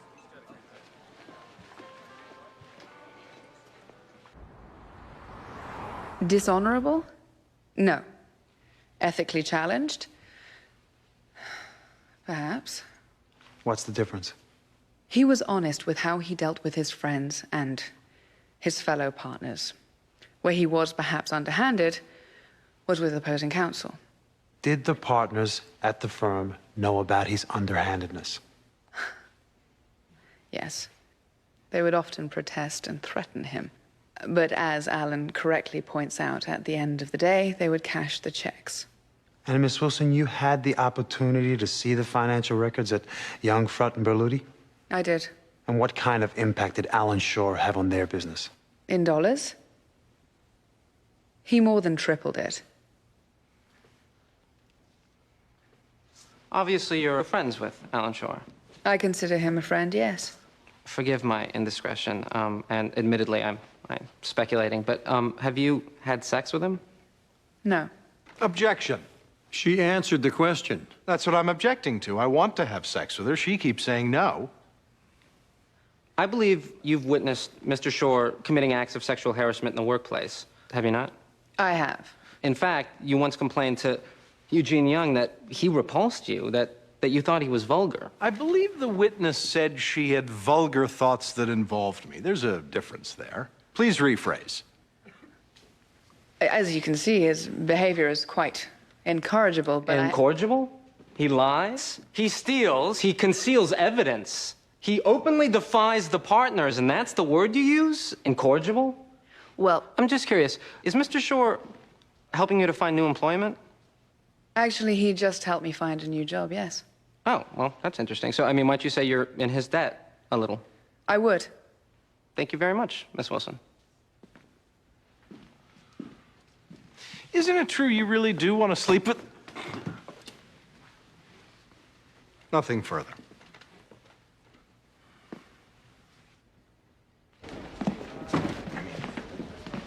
Matthew. Client confuses me. Does he want to lose? No, he can't contain himself sometimes. He's a complicated guy. This is not good behavior. This is not consistent with someone who wants to win. I understand. I'm concerned, Matthew. Client confuses me. He called me fat. Mr. Shore did? Almost every day. Usually in front of other people to humiliate me. It was some remark about my body, or he'd also call me stupid. This is an associate directing insults at partners. And he's all shocked that we didn't want him. So that's why you voted to discharge him, because of all the insults? No, that's not the only reason. He violated legal ethics. He ignored privilege.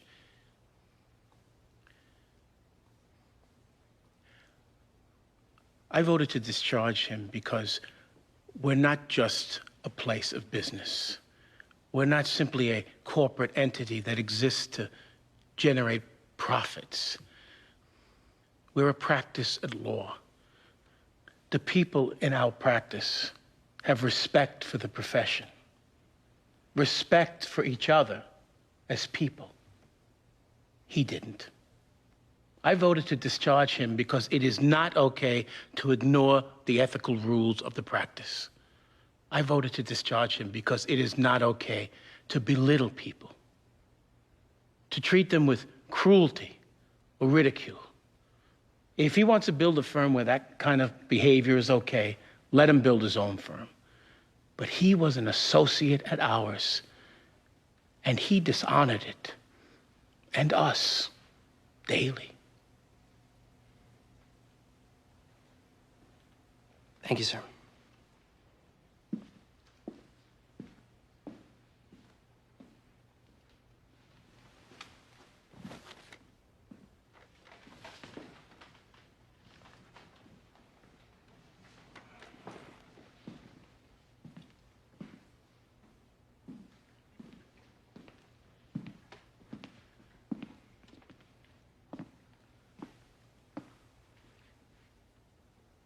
You spoke with a great deal of emotion, Jimmy.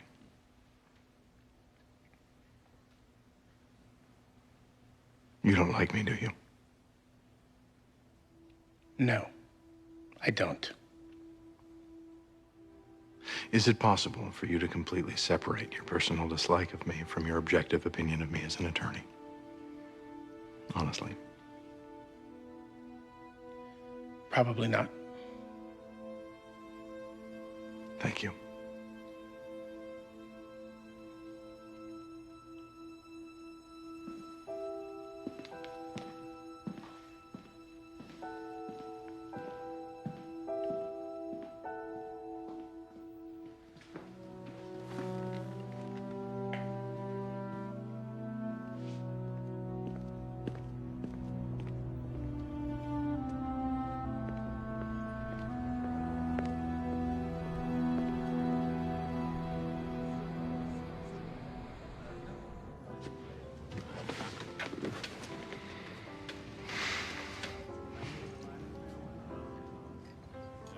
Are you testifying against me, Eleanor? Alan, what do you want? The jury can't order us to rehire you. You claim it's not about the money. So, what is it that you want? I don't know. Maybe just to be...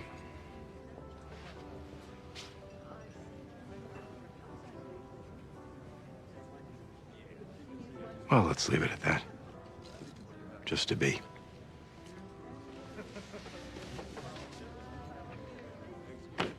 Are you trying to get the jury to judge you negatively? To confirm some twisted... Again with the psychoanalysis. I don't have time, Eleanor. I've got a long day in court tomorrow.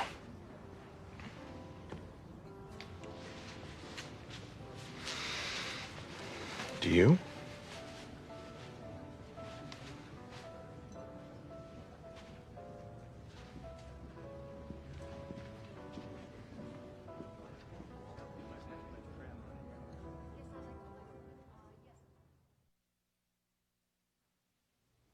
He had no contract. It was employee at will. And legally, we're entitled to terminate an associate for personal reasons.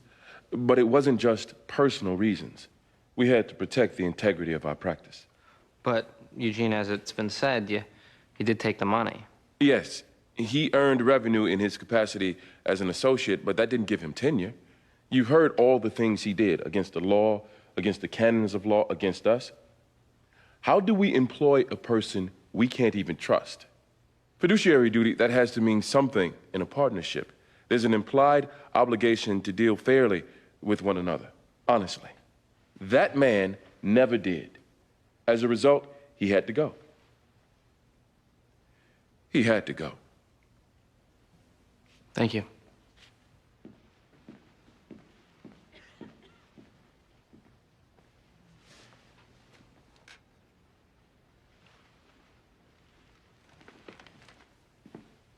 I want you to know I agree with everything you said, and if what you said about my client is true, I'd have fired his ass too. Good work, soldier. Nothing further.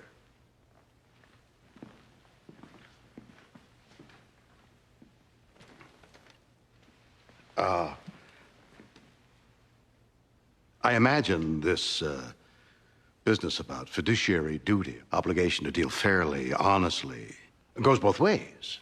You would have a duty to be fair and above board with Alan Shore.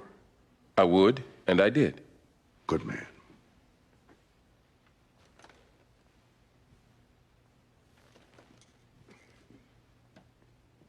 You had a meeting with Samuel Gould, a client of Al Shore's, last week, did you not?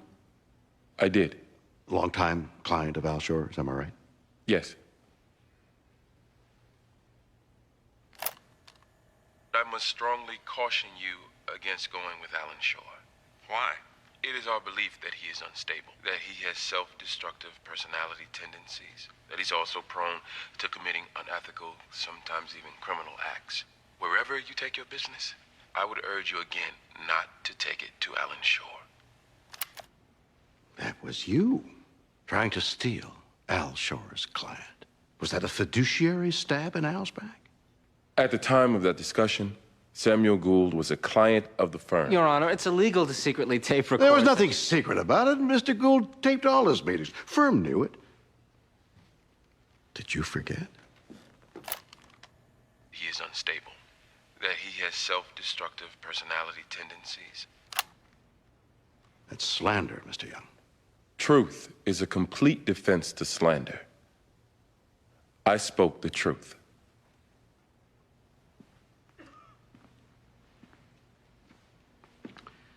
You know, son, I'm a senior partner in my firm the way you are in yours.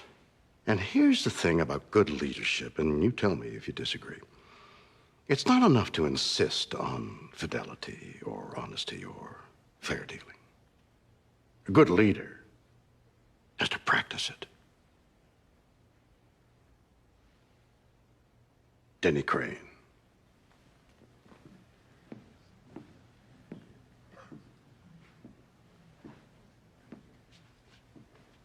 Was it my imagination, or was he actually quite effective? I keep telling you, once he's in a courtroom, all the plaque on his brain just dissolves. I don't know what the hell it is, but I think it was effective. I don't like it when people talk about me like I'm not in the corridor. Last time I checked, I was in the corridor.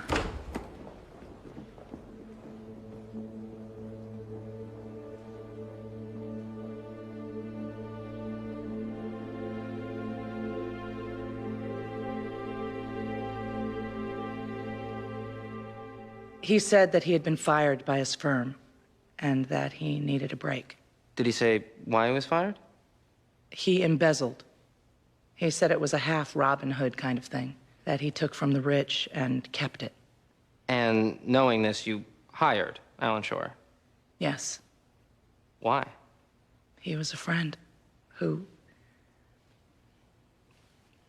well, like you said, he needed a break. And this testimony today, this is difficult. You have no idea. In fact, despite all the infractions he's committed since joining your firm, you've continued to defend him. Why, Eleanor? I think Alan is deeply troubled. As talented as he is, as terrific as he is, I don't think he likes himself. And on some psychological level... Objection.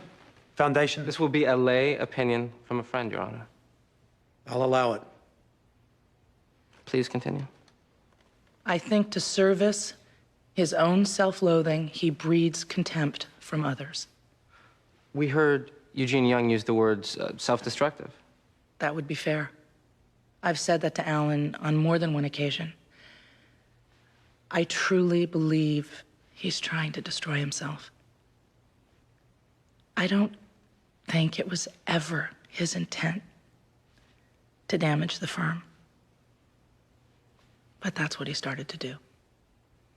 So you agree then with the decision to discharge him?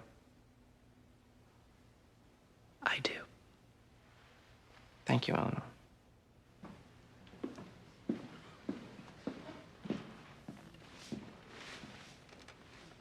You really want to do this one? Alan. Yeah.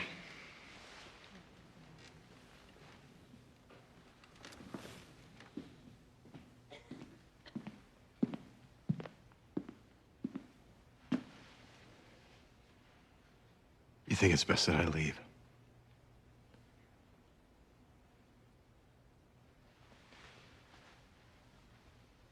Did you not say last week, let's work this out? Did you not say you couldn't bear the idea of going to work at a place without me? I said that. Did you mean it? I meant it. But Alan, I said that unobjectively, as your friend, as a person who continues to care deeply for you. But I don't think you're entirely well. You are gonna self-destruct one day. And I can't prevent that. But I can't let you destroy my partners in the process. I'm sorry.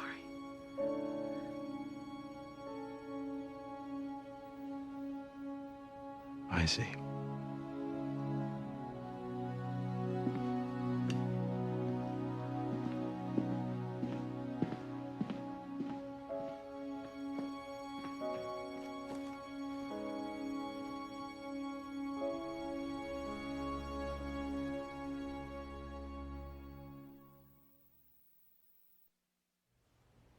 We live in a time where breaking rules, being a rebel, flashing irreverence for any kind of convention is cool, is hip.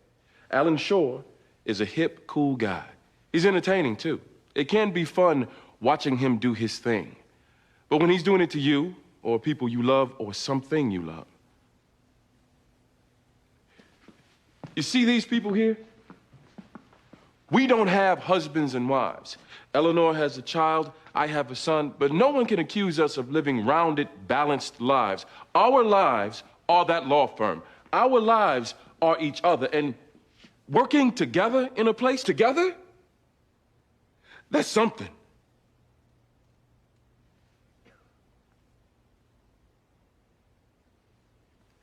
I might even call that everything. This man couldn't get that. He came in from the very first day and behaved in a way that said, people here don't have to be moral. People here don't have to conduct themselves with integrity. That people here don't need to be honest. You heard the list. Blackmail, extortion, breaking privilege, impersonating opposing parties, concealing evidence. It goes on and on. He did this acting as an agent of the place we built. Alan Shore thinks he got fired because we were afraid he'd bring the firm down. What he can't seem to get is that he's already brought us down. Like I said, I know scandal is hip these days. For sure, it's profitable. But at Young, Frutt, and Berluti, character still counts. It must count. Our dignity is not a fungible thing. Not to Eleanor. Not to Jimmy. Not to Jamie. Not to me. Alan Shore just can't get that.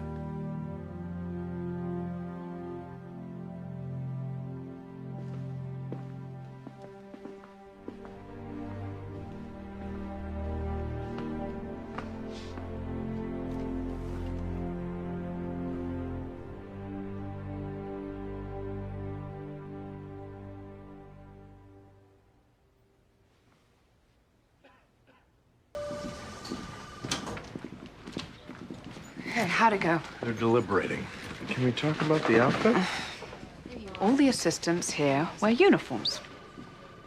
I like it.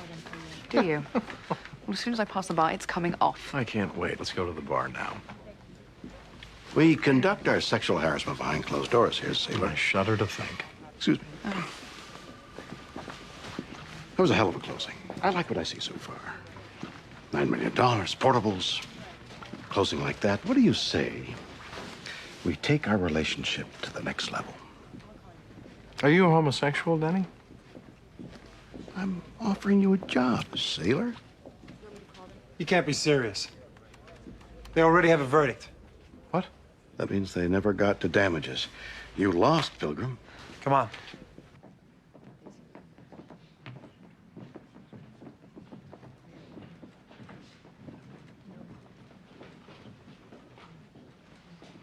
It's exciting. All right. Mr. Foreman, the jury has reached a verdict? We have, Your Honor. What say you? On question 1, was the defendant's termination of the plaintiff wrongful? We find in the affirmative. That means yes. Oh. On question 2, concerning damages, we order the defendant to pay the plaintiff compensatory damages in the amount of $2.3 million.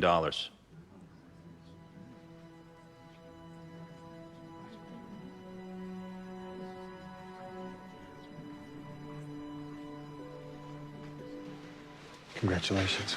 Thank you.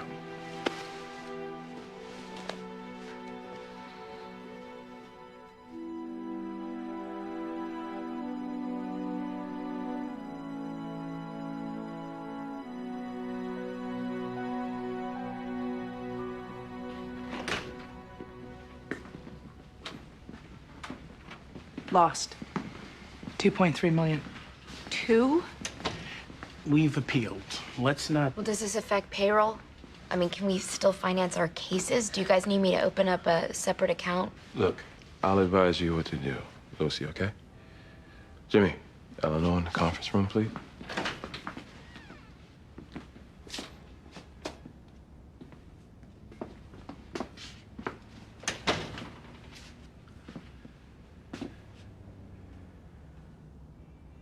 I don't want the money.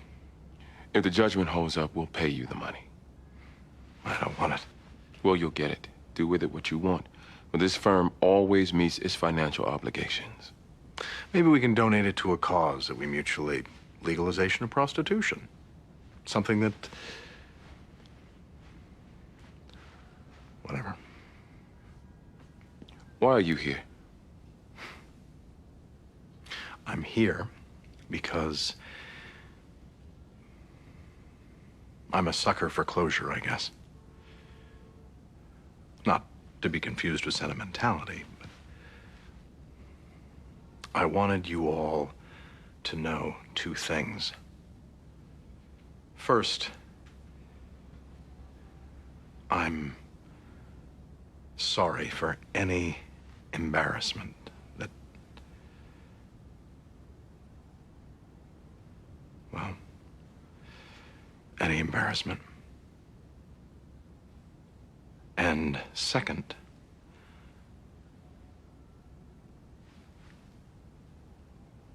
I really loved working here. I know my coming back isn't an option, but people should know where people stand. I've always believed that. And